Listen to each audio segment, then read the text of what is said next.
Welcome, everybody. It's another Monday, so you know what time it is. It's time to talk Game of Thrones, House of the Dragon. Along to this episode with me.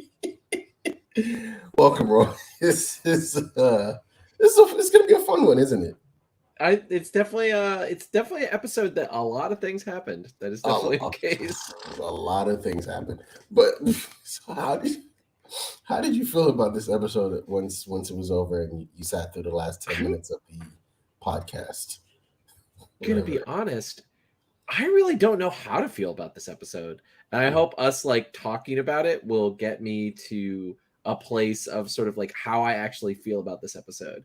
Because last night I was so tired. I worked all Sunday. And I just was not in the mood to sit through the show, which I'm glad I didn't, because I don't think I would have appreciated it at all. So I watched it today when I got home, and I literally finished it maybe not even 90 minutes ago. So it's fresh on the brain. So Mo, how did you feel? You got to watch it this morning. Yeah, I got to watch it this morning. EST. Yeah, and it was definitely interesting. It was an interesting episode, and there are things that happened that I'm like, oh my god. We could have ended this entire show today. It would have been season finale. But I thought I thought there were some good character moments.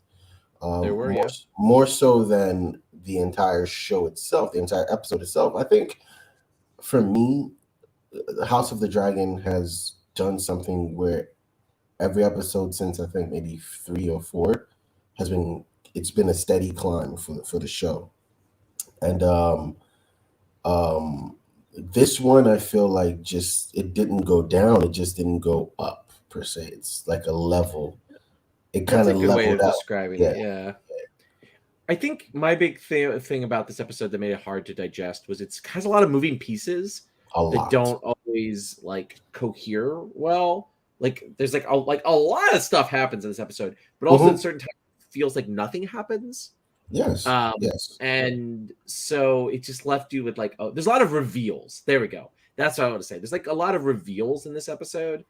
We're gonna talk, I'm sure, about the biggest one shortly. But oh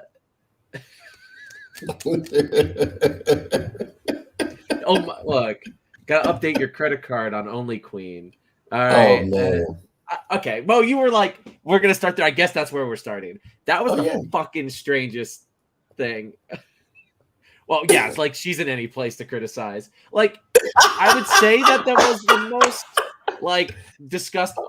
odd, not even disgust, odd thing to disgusting thing, except for all the Damon shit. So, at this point, I'm so, my gross meter has been so adjusted that I'm oh, well, okay.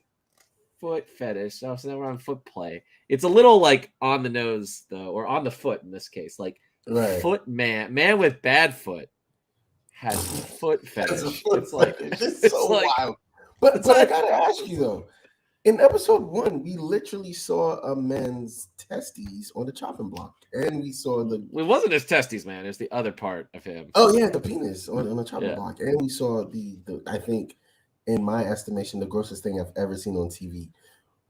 What makes this on that level is what I want to ask you. I want to hear, because I feel like it is on that level for me. Well, I want to hear I don't think it's on the level of the Damon Rhaenyra scene. I don't think it is. That scene was just I couldn't literally watch it. I had to throw Ray, right? Yeah. Okay. I couldn't watch it. I literally had to throw a blanket over myself. I was just this is no, I can't do this. Yeah, that was this. I was able to watch it, and so to the end. I think it's why is this? Because I mean, they really go there, in a way that Game of Thrones, the show, and a lot of HBO shows have sex scenes, right? Mm-hmm.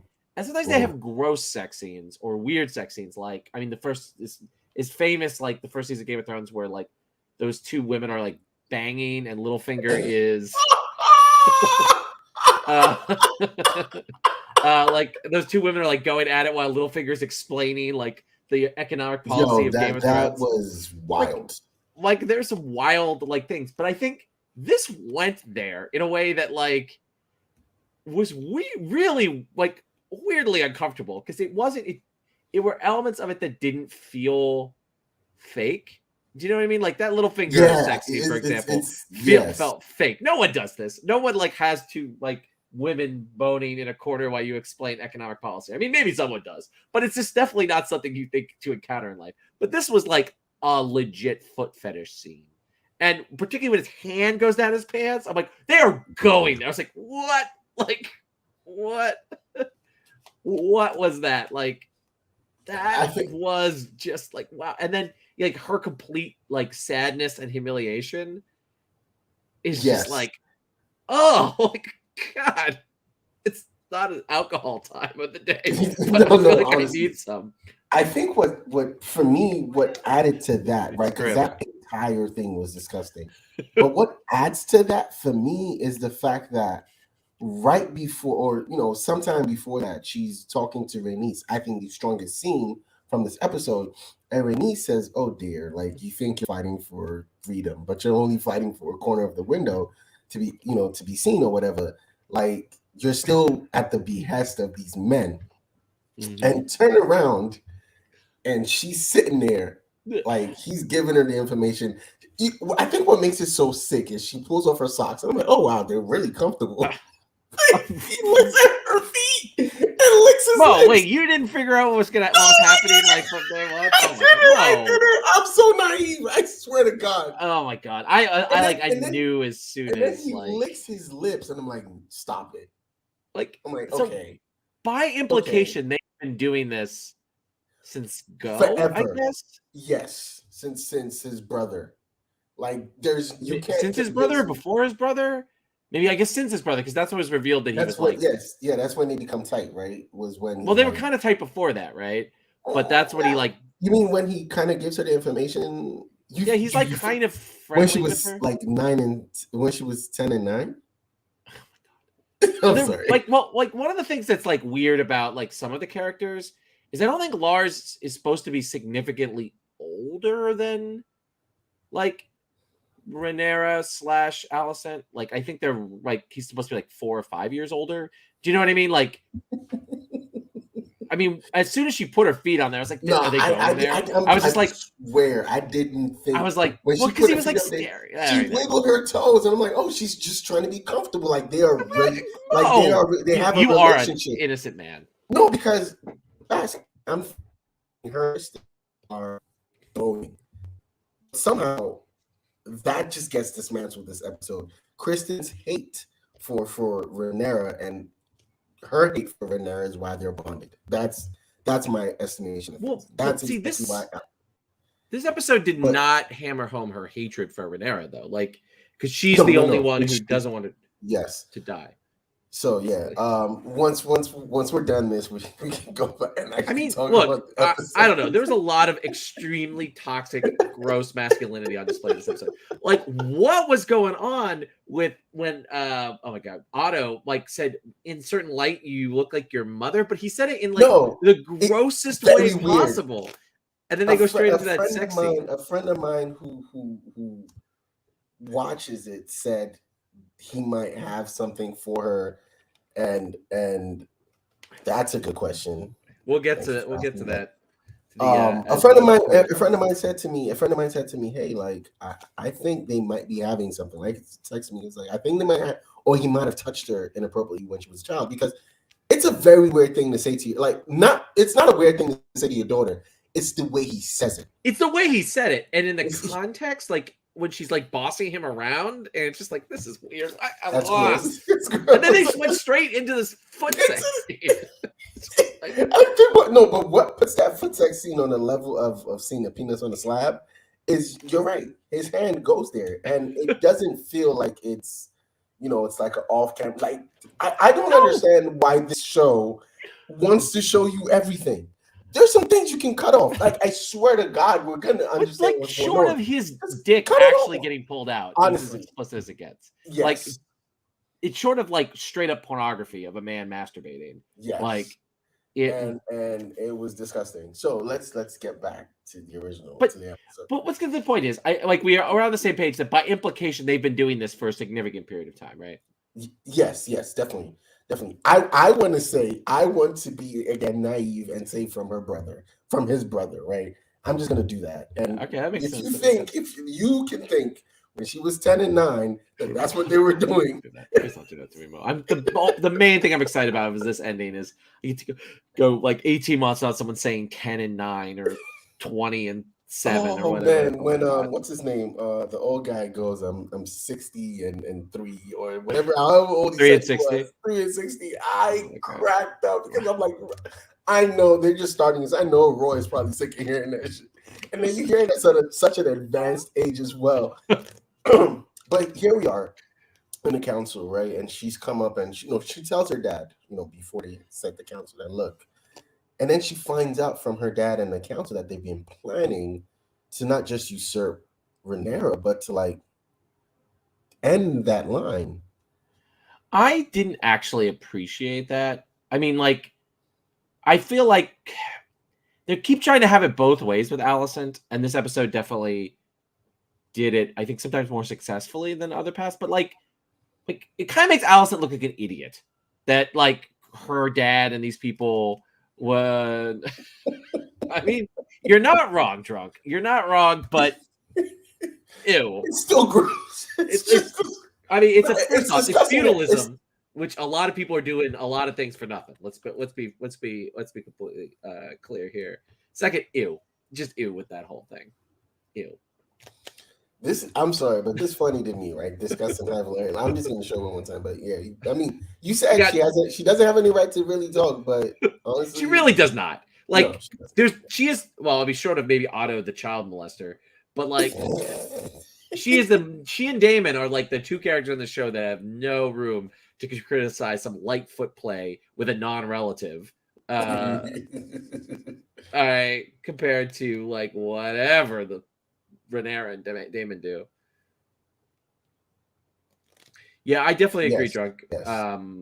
But there was some good stuff in that. But do we want to talk about the council scene before we dig into like the search? Yeah, let's talk about the council scene. But I do want to talk about the search for Aegon. But yeah, so you were saying, you didn't like how, or you think, because they have done the thing with Alicent where it's like, is she or isn't she, right? A lot. And I don't know if they did. I don't know which one it was in this episode. It was isn't she, right? It's she's pro Aegon, but like doesn't want to massacre Rhaenyra, which is fine. Like, I think that as what Alicent wants is a perfectly legitimate and well established by the character arc, like of where she would be. Particularly because the last episode, right, where they almost had that like reconciliation. Yes, definitely. But what I don't like is that it kind of infantilizes Alicent when like the writers are like, oh yeah, your dad was like secretly planning all this stuff, never told you anything about it, and they're gonna kill everybody. And Alicent's like, what? You were planning this? It's like, come on, girl. like exactly, you know this because he all but told you what she would do.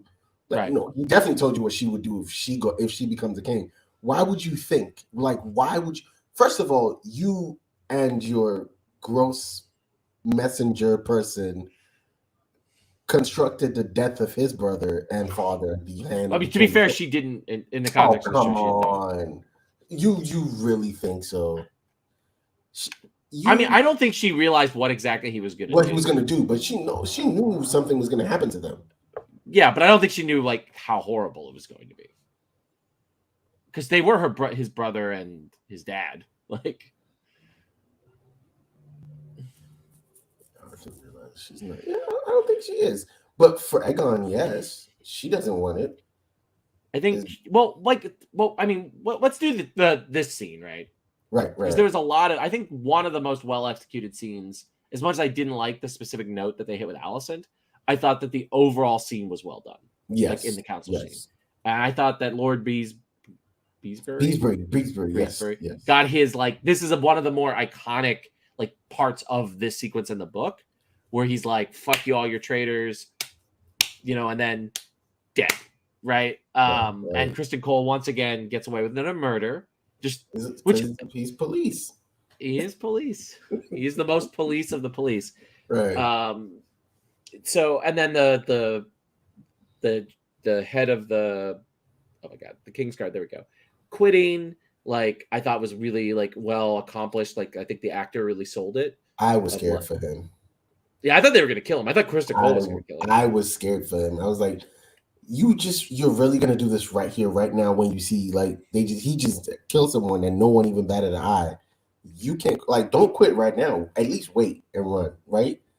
He Listen, he did what he had to do. So yeah, the council scene I loved. When did they round up the maids and all the servants from the house? When was that? When did that happen? That happened a couple of scenes later. I think they had already sent everybody after Aegon when they did that. When they had like in front of the Iron Throne? Oh, that must have been, yeah, no. Okay, let's talk about the Iron Throne. All of the men except for that guy are weak, and the lady. Everybody's weak. Well, the one guy tried to be clever about it. He almost got away. Almost got away. Yeah, so I was like, yeah, I was like that guy's, he's the crafty one. Of course, he gets hung off the thing for trouble, but right. Yeah, I mean, yeah. But I think we're really seeing Otto play his hand here. Like, I think it's Otto's influence. It's Otto and he's no longer in the background, right? Because something we talked about, I think episodes 1, 2, 3, and 4, were how Otto was like, in the back playing things, and now he's like really full blown. Like, this is exactly what I've been setting up, and this is what I've been trying to do. And you're seeing him like just power hungry. It's funny because Otto has been this quiet, almost laid back character, right? And now he's like full on boisterous, in your face. At least that's what I'm getting from Otto right now. I don't know if I'm loving it. You're starting to get a sense of like who Otto was. Like we saw Otto in episode 4, where he overplays his hand in the Rhaenyra/Daemon thing. Yeah. Like, and you sort of are seeing that part of him just like completely unleashed, right? Yes. Here. So doubling back about Otto. So do you think that Otto basically all like really like doubly got okay. So Larys and Otto have this exchange, right? Before he does this, where he goes, you don't know, he's like, you've been spending a lot of time with my daughter, and he's like, oh yeah, I have. And he's like, well, our exchanges don't have to like can benefit you too. So here's my crackpot theory. They are the ones who decided, because now Otto knows that the white worm is a threat to them. Mm-hmm. And because she threatens them. So I think he told Larys, be like, tell her about them, so she will sign on to killing them off and getting rid of that network. So she will think that she has one up on it, that she's part of it. But it was initially instigated by Otto and Larys without her even there. You know what? I kind of believe that. I kind of believe it's something that happened off screen. Yeah.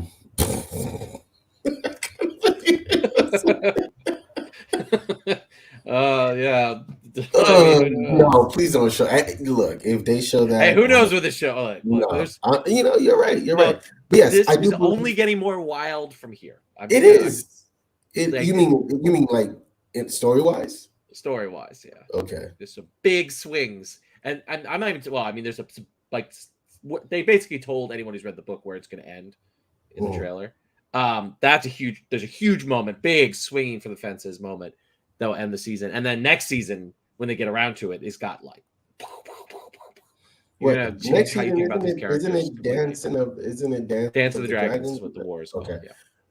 But yes, so I do agree with you that Larys and Otto are not going to be working in cahoots, where Otto is going to use Larys to further his intentions with his daughter, because he feels like he can get to her, and Larys is someone who can, and so I feel like that was so this is what's happening. Because I suspect that the white worm is also useful to Larys. I think she's a threat to him. You think so? Because he wants to be the Varys of King's Landing. Well, that's the bird, they are rival. They're rival intelligence networks, right? Oh yeah, Larys was the birds, and Well, Varys, like they both want to be like the CIA. Okay, got you. We're intelligence gathering and all that stuff. Intelligence gathering, and so like I think he viewed this as an opportunity. Like Otto wanted to get rid of what he saw as a threat, right? Because she straight up just threatened him, and it's like, if you don't do what we want, you're fucked. Like the people are who really decide who's king. And he's like, all right, dead. And then Larys, I think, wants to have a monopoly on who's giving the intelligence to the Targaryen or to the Greens. Right. And I think it's kill two birds with one stone for both of them. Okay. I'm with that. So now let's talk about the Aegon in the room. The search for Aegon. I think it was cool because I understood in the beginning why, right? Okay. She wants Aegon because she knows if her dad gets him, he gets to influence him about what happens with Rhaenyra and all that good stuff, right? Mm-hmm. So they both go out for Aegon. And I think what happens between Cole and Aemon is kind of cool, right? That whole thing is kind of cool. But then seeing Eric and I think it's basically Eric and Eric. Is what it is. Because it's what the hell? Yeah. It's George R. R. Martin. All right. Do you understand? It's been slightly mentioned. Like this is Martin, let's say the names in Fire and Blood are not. The name of the Lord of the head Tully is Grover Tully. Okay? And his son's name is Kermit Tully. That is where. No way. Yes. No way. This is where Martin was with like making up names for this stuff. All right, so he's gonna have Mario and Luigi soon. No, I'm pretty sure the next installment. But yeah, so I think those things that happened with those characters were cool, but the search was very dragged on, right? It really was. Yeah. Yeah. Well, like I didn't like the whole like she shoved him under the. Was that like in the sept? Was that in the sept? Where the sept, like I didn't like that. I felt that I liked the showdown between Christopher Cole and one of the twins.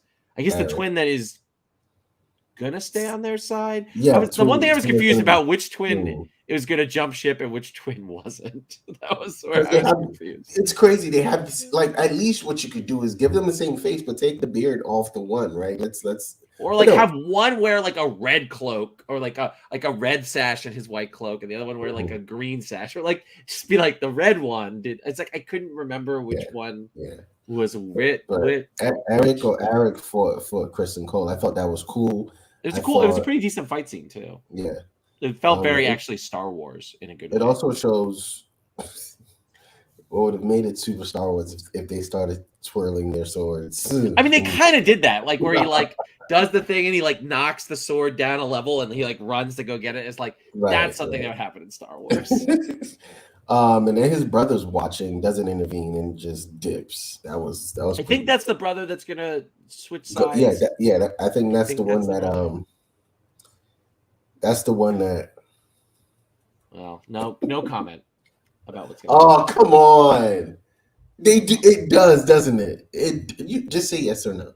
I'm not gonna say yes or no. I'm not gonna give any spoilers here. Okay. All right. So we spoil this episode, but not the show itself, and not the knowledge of future knowledge. Not the future knowledge. No, that's not what we do. But I also think the confrontation between Aemon and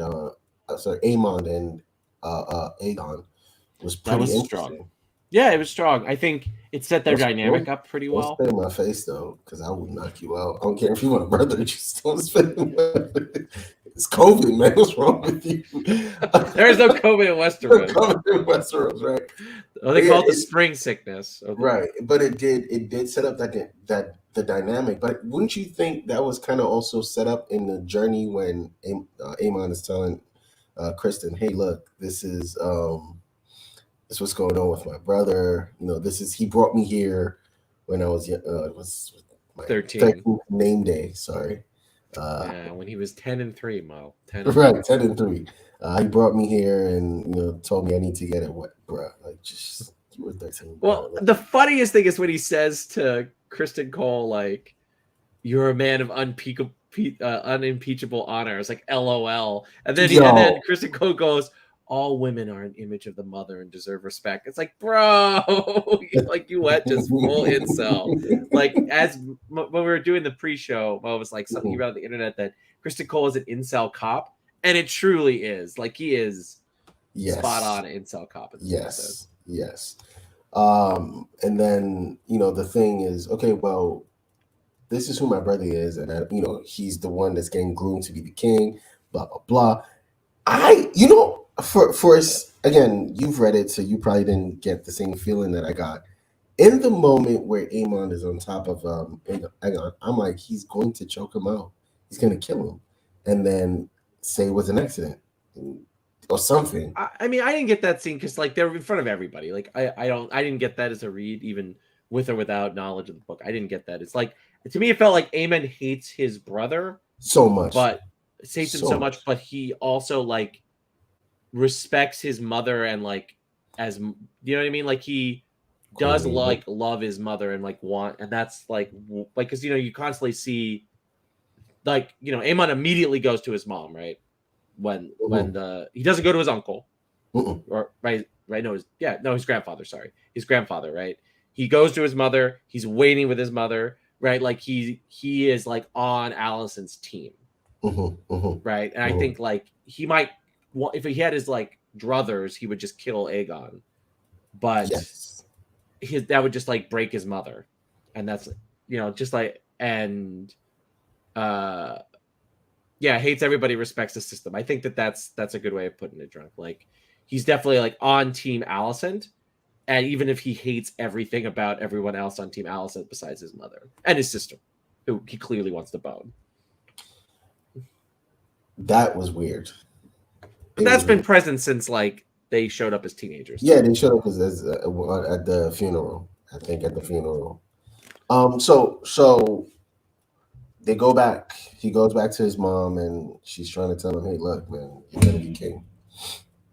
Pretty much. Again, I just want to go back to the Rhaenyra and Alicent scene real quick. To me, best scene, best.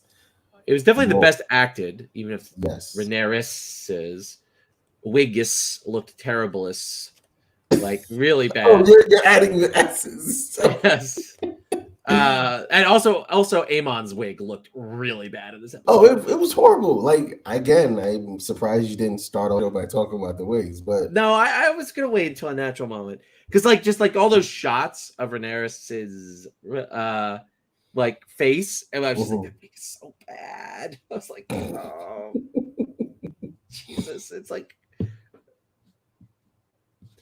well, Drunk, you're just gonna be anxious for 18 months, man. Like, I'm just gonna warn you, like at the next episode, you're just gonna be anxious for 18 months. Again, you said with the trailer you kind of know where it's gonna end. Oh yeah, 100%. I kind of thought if they were gonna go to the Civil War actually starting in this season, which halfway through the season I wasn't sure if they would. Like I was thinking that they were gonna extend this all the way out, that the last scene would be Rhaenyra and Daemon getting married, because that's like a huge moment, right? Yes. Because everything felt so decompressed, but they've now compressed all the stuff with the kids as teenagers into like a few episodes, which is like they gave us like so much young Alicent and Rhaenyra, and so little of the kids that like I didn't really think it would be balanced like that, but that's like the decision the showrunners made. So like there's like a huge moment early on in the Civil War that they're obviously going to end it on. And it's a great cliffhanger for the. Okay, good. Because I was going to ask you, how do you feel about that decision? I mean, we'll see at the end of the show, like at the end of the season. Like that's a sort of a week from now to discuss. But I'm telling you the truth. Like they haven't started production yet. Like you're going to get Rings of Power before you get this, my friend. So I'm just telling you, at least 18 months, closer probably to 2 years. Yeah, you're gonna see us for Rings of Power before you get season 2 of Game of Thrones. What are the interesting things? Okay, so now we didn't really talk about the Rhaenyra scene. Okay, yeah, but the Rhaenyra scene, she comes in and I think Alicent pretty much begs her, in my estimation of it, pretty much says, "Hey, this is the worst. The worst thing Alicent could have said was your son got cuckolded." And I'm like, oh, poor Alicent. again, you have to. You be are still so, hung up on this girl. like you are so naive that she was not going to be the father of anybody's kids, bro. Like, let's stop. That man was playing for another team in another league. All right, you know. Do you want to take this? Oh, you must have missed our Oh last. wow, that is some complex questions. You must have missed our last Andor, 2 Andors ago, So episode where Roy goes on an epic Book of Boba Fett rants. I would say go check TLDR, that out. if you like fantasy shows, you should watch Rings of Power. It's like, if to give us a TLDR of our review on, God, when was that? Friday? No, Yes, Saturday, Friday. right? Saturday. Yeah. If you know, this season is mid. It's not bad, but it's not like, don't go in expecting like the best thing you ever watched. But if like you want a fantasy show to hold you over, whether it's still Game of Thrones or Wheel of Time, if that's your jam or whatever, I would definitely recommend Rings of Power. Book of Boba Fett. Are you a Star Wars degenerate? If you must watch all Star Wars things, then yes, you should watch it. If you value your time, you can watch the last 3 episodes with the Mandalorian in them. Yes, the last 3. You just watch the previously on before the Mando episode, and then that will basically sum up a bunch of boring shit that happened. Mm-hmm. And then you can watch those. If you really value your time now, just skip it and watch the recap before Mando season 3, which was later. So there you go. All right. Well, can I just point out, I really loved this scene, like, until the end, where she says, wouldn't you want to be on the Iron Throne? But I'm like, why would Alicent ever have imagined herself on the Iron Throne? Like, she has no like legitimate claim. Like, I guess it's like, did you ever imagine yourself in power? But it's like a very, like, Rhaenyra, like, legitimately could have been queen. Like, she had, like, in this system, she had a shot at being queen. She was denied for patriarchal reasons and misogynist reasons, but like, she did, following the rules of feudalism, like, have a shot at being queen. Correct. Alicent, on the other hand, like, she's just some lady. Like, at the end of the day, she's not even like a high tower of the high towers. Like, within the Game of Thrones universe, imagining herself as queen regnant would not be something that like Alicent would ever have imagined, because she's not a Targaryen. Correct. She's only a Targaryen by marriage, and she's not even like a cousin Targaryen, right? Like the, oh my god, my name, like the Corlys's kids. Corlys, yeah. The Valerians. There we go, the Valerians. So it was just like a weird note to end it on, like, because there's like this cool exchange with these 2 powerful, ambitious women, and then it's like, didn't you ever imagine? It's like, why would she do that? Like, that's like one step too far. Because I loved you're just building a new window in your prison, which I did think sums up Alicent's character like really well. Perfectly. I thought that was really strong. But I mean, my take on, did you ever imagine yourself at the Iron Throne? I think it was 2 things, right? It was to what's the word I'm looking for? Soften, or just, it was to bring her down a peg. But it was also like, hey, I think it was more so her answer to like, well, you got robbed of the Iron, because she threw that in there. Again, in my opinion, what Alicent went in there to do was beg. There's no ifs, ands, there's no misunderstanding. She went in there to beg. She was like, hey, please, like, join my side, because if you join my side, then I don't have to kill my best friend or her family, or we don't have to go to war and my best friend and the family die. With you, she just feels like, without you, if you're on my side, she's going to feel overmatched and there's no need for war. She could just go off or whatever and do her thing, right? I think she loses one of her dragons. Yeah, one of her dragons. So she loses both Rhaenyra's dragon and then her niece's dragon.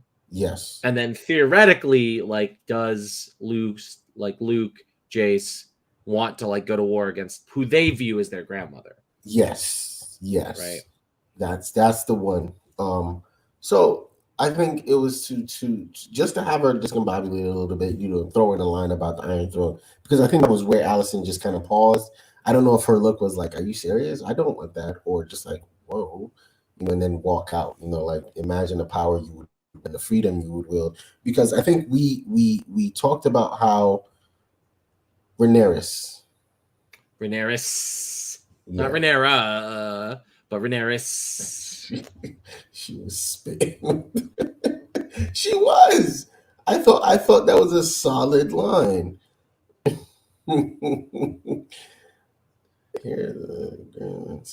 Well, Rhaenyra promised Rhaenyra everything she theoretically would want, right? Right. When she betrothed her grandchildren to Rhaenyra's children, right? She gets her to continue her line on Driftmark will be under Luke and one of the twins who's escaping me, right, Bela maybe, right. And then the other one, and which is an R name that's escaping me, Rhaena, and Jace will be king and queen, right? So and that's her biological. So it's like her biological grandchildren and her fictive grandchildren are united, and so she and Corlys get what they want by that union, right? Which kind of does make sense for them. So good. So again, I think I don't like with you. I don't get it, but I would just say to throw her off a little bit, throw off a game, and then I think this is when Eric comes and goes, "Hey, we got to get you out of here. We got to get you back home to Dragonstone. We got to get you to Dragonstone. Because to get her to Rhaenyra. To tell Rhaenyra what's really going on and to come for her and all of that stuff."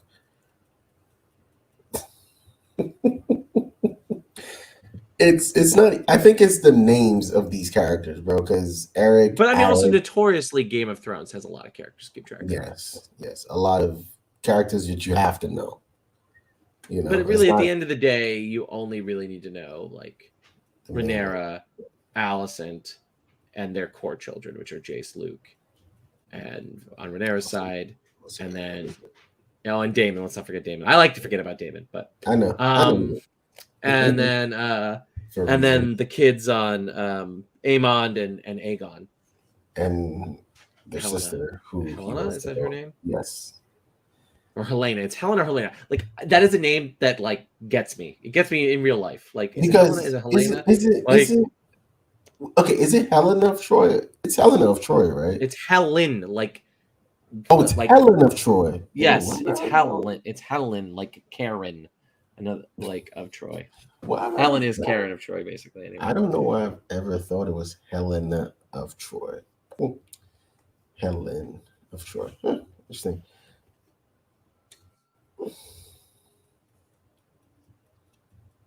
That is completely fair, Drunk. It definitely. But also, I think they're the anchor characters like Jon, Dany, Arya, Sansa, Cersei, Jaime, Tyrion. Did I say Tyrion? I don't remember.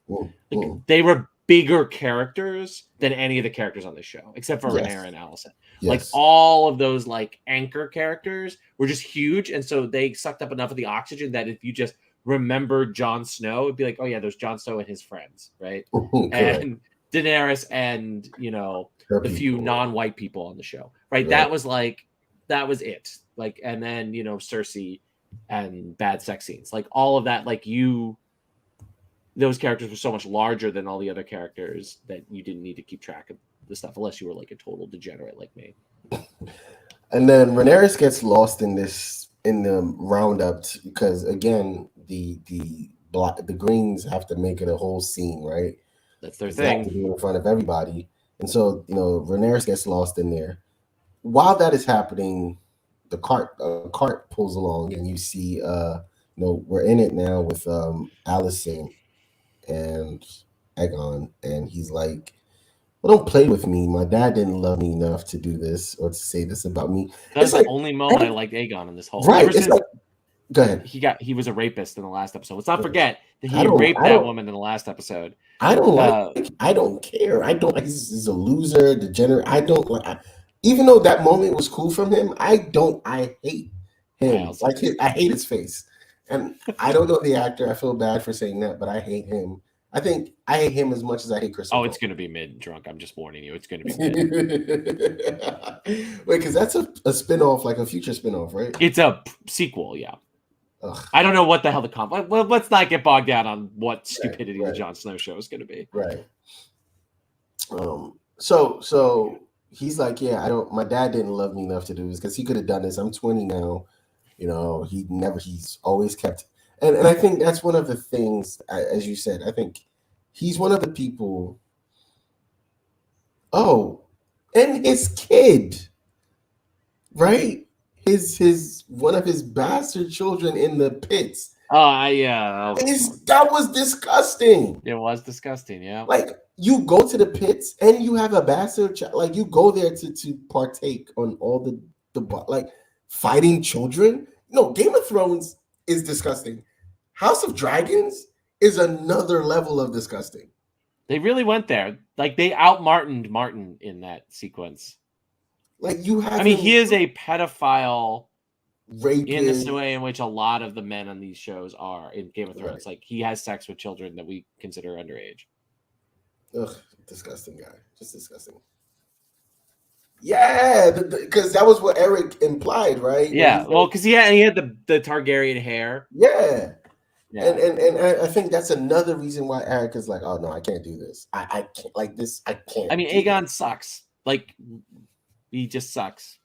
Yeah, that's what that part was. It was like, okay, look, are you sure this is the guy you want to like throw your lot behind? Like this guy, this person.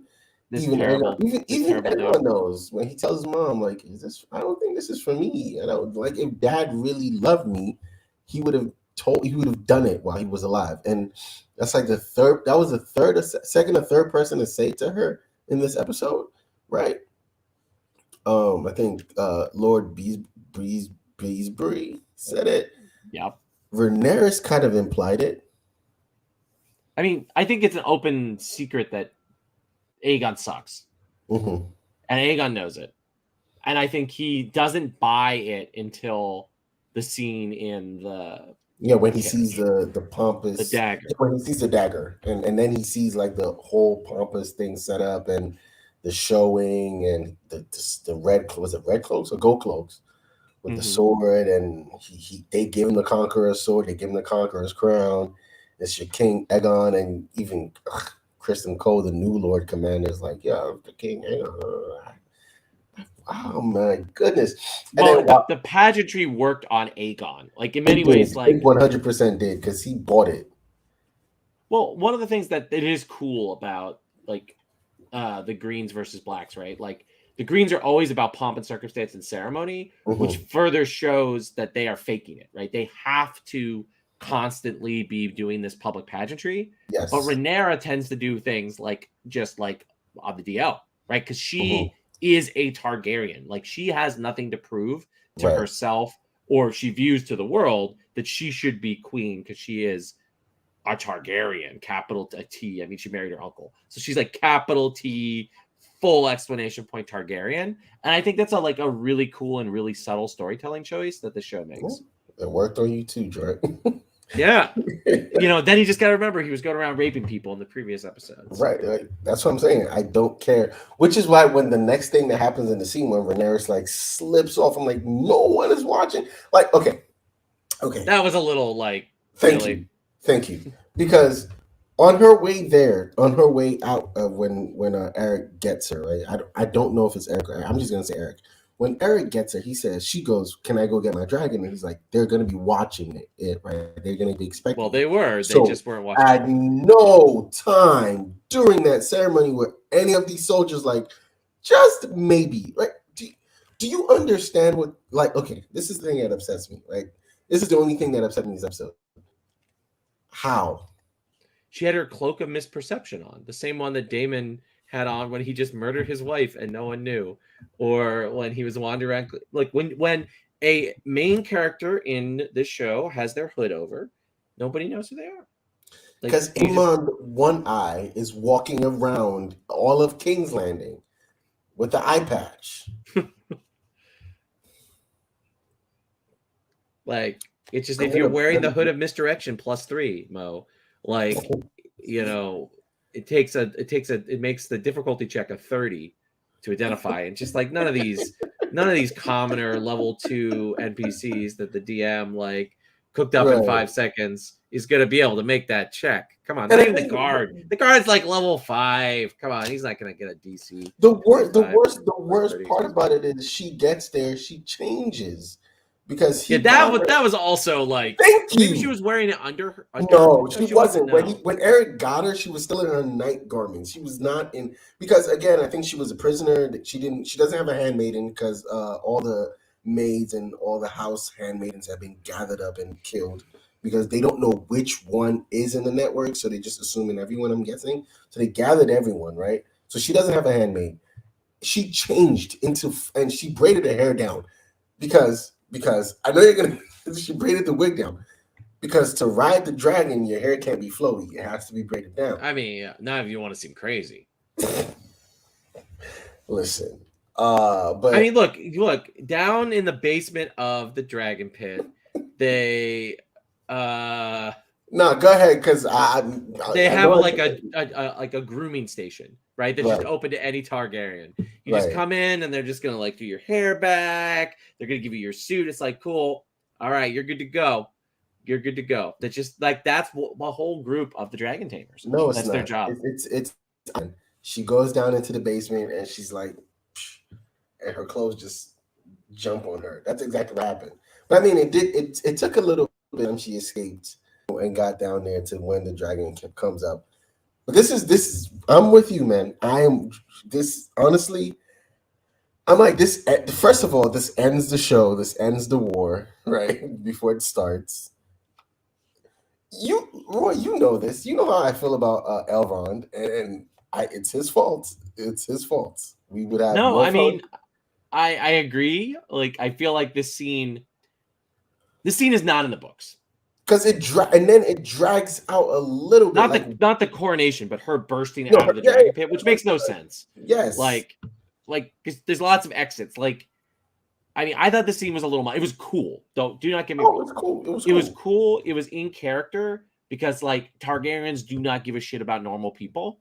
Like, she just kills like so many normal people, like so many completely innocent people who are just like, oh, the rich people want me to go here for this ceremony. Oh, yay, go king. And then this dragon comes up and just like, what is this? Like, this scene's not in the books. Like Rhaenyra does not do this in the book. Mm-hmm. I didn't love it. Like, I got what they wanted to say, like thematically, and I do think it does a better job of setting up some things that will happen in the second season really well. So like, I think I appreciate what they were doing in the addition to this sequence, even if I felt it was a little like, girl boss, gatekeep, gaslight kind of stuff. Like, it was like a little much. Yeah, she might have low-key started it. Like, she definitely like upset Aegon. Like, I think and humiliated Aegon. And I think that I think we're gonna get like Aegon being like a piece of shit. Like, I don't think Aegon is gonna be he's gonna disappoint Alicent, I think. Yep, that's true. They couldn't protect them. I definitely see that. But what do you think about jump? Like, Alicent. Oh, you're breaking up, Mo. No. Oh, okay. I'm sorry. Alicent jumping. How about now? I'm better? You're good. I'm good? Okay, so Alicent jumping in front of the dragon, like, nah, man, you gonna kill you.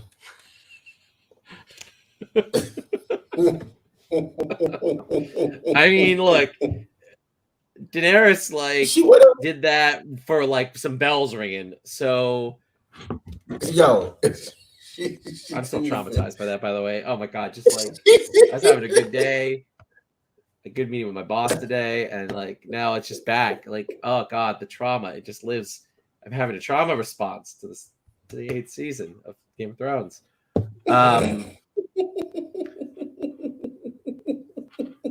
Anyway, Oh, I thought that man. scene, like, I get what the character moment they were going for, and I appreciate it. It was a really cool scene, but I did like, it was like a little like on the nose. On the nose, yeah. Yeah. But it was. I mean, at the thing they do, right? The little podcast thing they do at the end when they tell us why they make decisions. Oh, get it? Like, stop telling us. I don't care I anymore. love it. I Stop love telling it. It's great. because it's sometimes it's bullshit. Like watching that little thing and you're like, oh, really? Is this why you did this dumb thing? Like, Yes. when It's the female director and so was like, well, I wanted to show how much power. No, you didn't. This is what men wrote, and you thought that this was great. That's great. No, like I mean, like I love because they dig themselves in their own holes in those interviews, and ever since like, because like Dan and Dave, when they started doing them, I think it was like season 7, and you could just tell that they were phoning it in, and they were just giving these like fucking hilarious interviews of like, yeah, and whenever they, I was like, oh, you don't like that? George told us. George, like, and they would just give book spoilers out. It was just great, and I can't not watch it now. And like when they said this was a Hitchcockian episode of Suspense, I was like, is it? Oh my really? God, really? I'm like, yo, you the pretense on this show. This show is so pretentious. Oh man, It's art. I don't know if it's my dragon I art. think one of Rhaenyra's sons died. I will not make any comments about anything. I think there will be some dragons. I mean, there was the little trailer you saw, right? You saw what's her name? You should send us. That was a moment, right? Oh, right. Where the kids were like, you should send us. Yeah, that's why I think one of the sons will die. Fuck them peasants. Yes. I'm really sorry. That's good. That's some good memes. So I was like, what's Mo doing on his phone? This is what Mo is doing on his phone. Oh yeah, there's so many memes. I mean, that's what again, like this Rhaenyra doing this was very in character. Targaryens do not give a fuck about you. Targaryens do not give a fuck about you. They will girl boss all over you when you were just there for the free food at the end. All right. Mm-hmm. Could you just imagine that? Really. You were there for free food at open bar.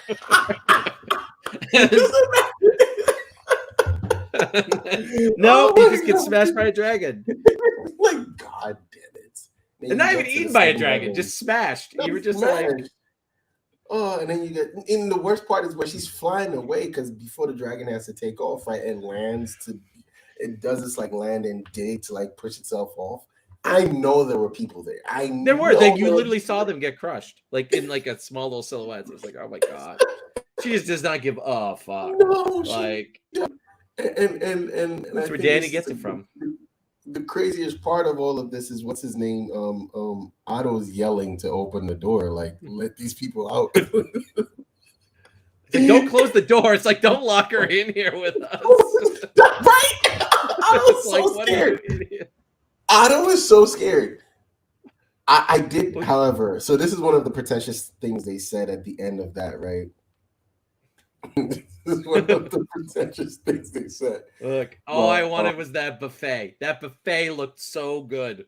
No, I would be disgusted. Or imagine you don't die, but like your foot gets smashed. Now, back then there's no surgery to like reset your bone. Now you're just done. No, apparently you get a foot fetish. That's what happened.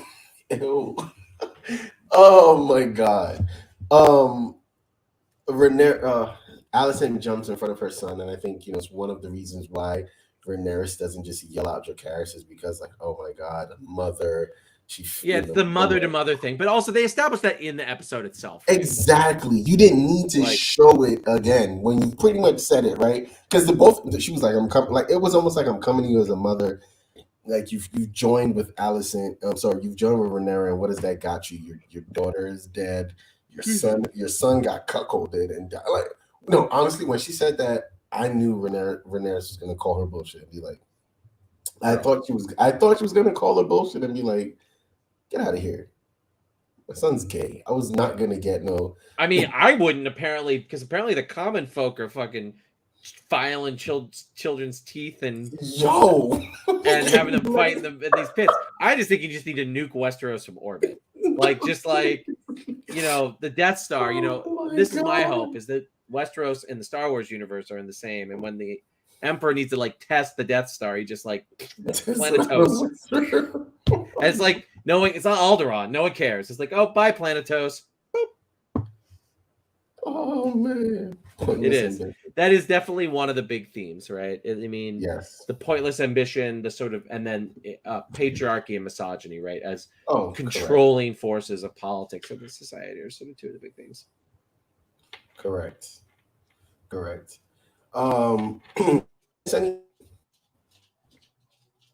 don't think we did. Okay. Do you want to discuss the trailer? I guess we can. I mean, did it really reveal much beyond like everybody's angry? Rhaenyra is trying to decide if it's like the revert, like they're gonna mirror it, right?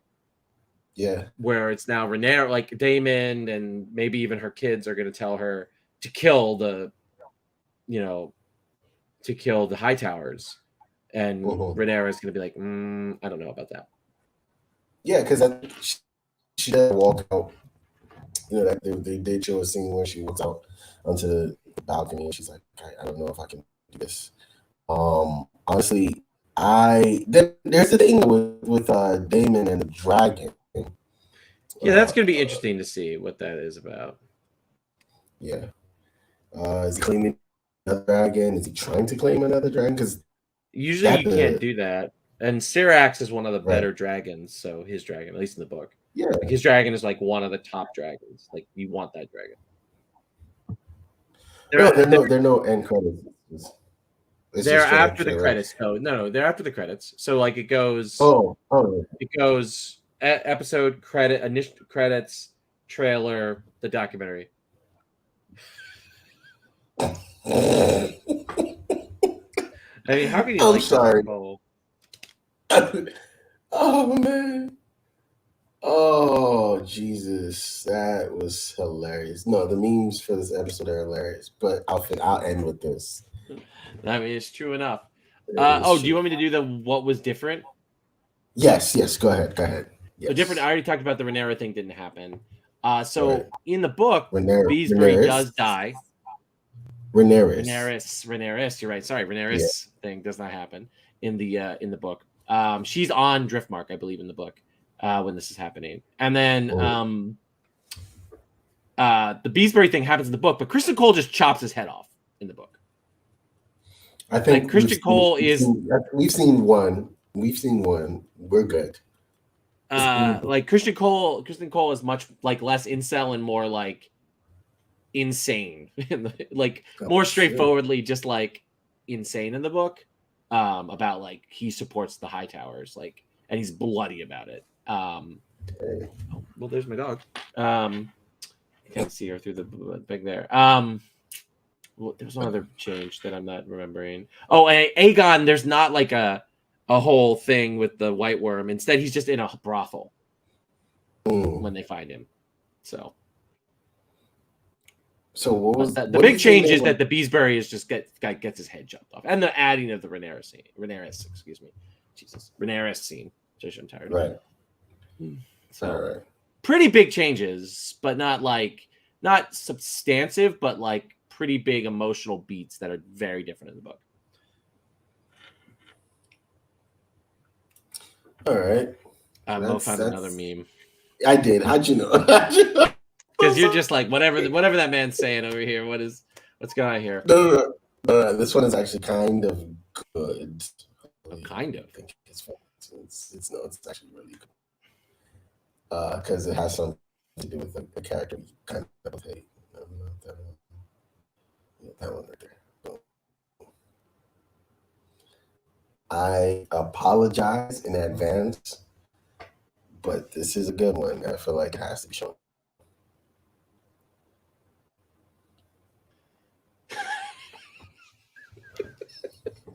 It's because I what makes this his face. It's just a friend of mine was like, "He's too funny doing it." Oh, that was a good one. All right, Mo. How would you rate this episode? How would you rate this episode? I think I said it was a very like leveled out episode. Maybe after the discussion, I think I would give it a nice B minus. I'm just gonna give it a B. That's kind of where I am. Oh, wow. Yeah, maybe a B minus, B minus. Like it's good, but not anywhere near the highs of the show. Certainly not as high as the previous episode. Yes. Or the episode before that. Like I think they produced kind of like some bangers in a row, and then this one is just like a little flatter, even if there's some, and it doesn't cohere well. I think that's my biggest problem. And just like some really gross stuff happens. So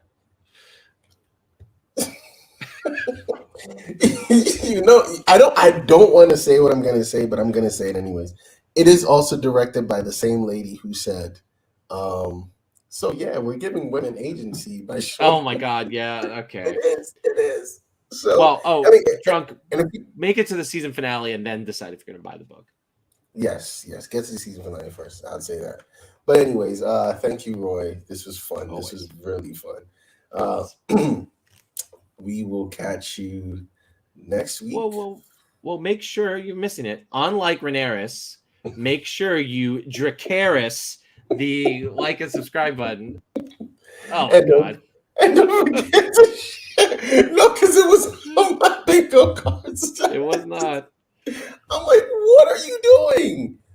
I thought they were just super comfortable, Roy. I'm sorry. I just thought that he was a supporter of Alicent, not that they were involved in this Only Queens like relationship going on here. That like she was one of the subs. He was one of the subs to her channel. Like, right? He's the main. Is he in her Discord? Like, really asking for those pictures? He's definitely on her Twitch. He's definitely the main. I mean, Midnight Club is on my agenda to try to watch it. With us like doing this every single one of the drawbacks of us like doing all these the shows that we have to bury to make sure we have time to do this. But Midnight Club is on my agenda, and it's spooky season, right? Yeah, definitely gonna check Midnight Club out. If we can get to it before the end of October, we can do it for we can do the whole season, for like a Halloween thing, right? A Halloween thing, that could be fun, yeah. Yeah. But anyways, thank you so much, Drunk, for being in this chat with us. We will catch you next week, next Monday for the finale of. Wow, we've done 3 finales already, right? Yeah. Catch you next Monday for the 3rd finale that we'll be doing. House of Dragons. Peace.